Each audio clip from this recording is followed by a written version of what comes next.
ভরপুর গ্রাম, শান্তিপ্রিয় মানুষ, সুন্দর প্রকৃতি। এখানে থাকে কৃষক অন্তর তার দুধের গরু। গৌরীর দুধেই আমাদের সংসার চলে। আল্লাহ যেন এই গরুকে সুস্থ রাখেন।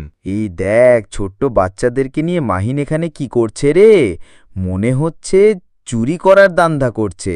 এই মাহিন, তুই এখানে বসে কি করিছে?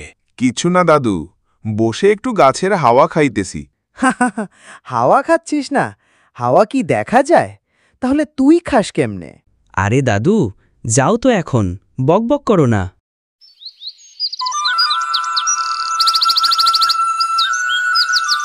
মাহিন মিজানের দোকানে যখন বসে বসে ভাবছে, যদি অন্তরের গরুটা আমার হয়ে যায়, তাহলে তো আমি অনেক টাকাওয়ালা হয়ে যাব। যা, এত ভেবেচিন্তে লাভ নেই, গরুটা নিয়ে আসি আগে। অন্তর মনে হয় এতক্ষণে ঘুমিয়ে পড়েছে। যাই গিয়ে অন্তরের গরুটা চুপি চুপি নিয়ে আসি।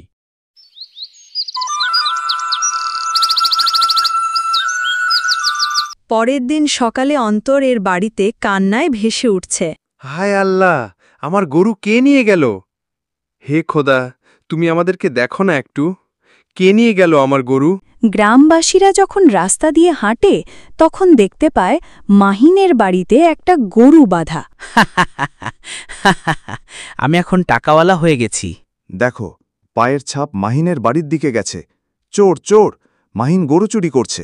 কিরে মাহিন, তুই? তাহলে তুই অন্তরের গরু চুরি করছস? তোর বিচার হবে, কঠিন বিচার হবে। গ্রামের মানুষ মিছিল করছে, হাতে লাঠি, চারদিকে হইচই। মাহিনের বিচার হবে রাজপ্রাসাদে, মাহিনের বিচার হবে রাজপ্রাসাদে, মাহিনের বিচার হবে রাজপ্রাসাদে। অবশেষে রাজপ্রাসাদের দরবার হল। সোনালী সিংহাসনে বসে আছেন রাজা মশাই আব্দুল মজিদ। গ্রামবাসীরা সবাই যাচ্ছেন রাজপ্রাসাদে। মাহিন, তুমি কি অন্তর এর গরু চুরি করেছ? না মহারাজ, আমি চুরি করি নাই। আমি ভালো মানুষ। মহারাজ হেসে বলল, হা হা, চুরি করে বলে কি আমি ভালো মানুষ? এইখানে চোরেরই বিচার হয়, ভালো মানুষের না, বুঝছস? পোটলা মাহিন। তারপর গ্রামবাসীরা চিৎকার করে সবাই বলছে, মাহিনেই গরু চুরি করছে মহারাজ, একে কঠিন শাস্তি দেন। গ্রামবাসীরা সবাই হইচই শুরু করে দিচ্ছে। থামুন থামুন, আপনারা সবাই শান্ত হন। এই সীমান্ত, তুমি বলো মাহিনকে কি শাস্তি দেওয়া যায়? মহারাজ, আমি বলি কি, মাহিনকে জুতার মালা পরিয়ে সারা ফুলপুর শহর ঘুরে মিছিল করুক। বাবা, না না, এত বড় শাস্তি দেওয়া যাবে না। নাইমুল, তুমি কি বলিস? মাহিনকে কি শাস্তি দিলে ভালো হবে? আজ্ঞে মহারাজ, আপনি যেটা ভালো বোঝেন সেটাই করেন মহারাজ, আমার এতে কোনো আপত্তি নেই।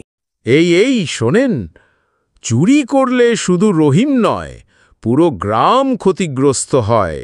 তবে মানুষকে সুযোগ দেওয়া উচিত। তাই মাহিনকে ৩ মাস প্রাসাদের খামারে কাজ করতে হবে। এইটাই হলো মাহিনের শাস্তি।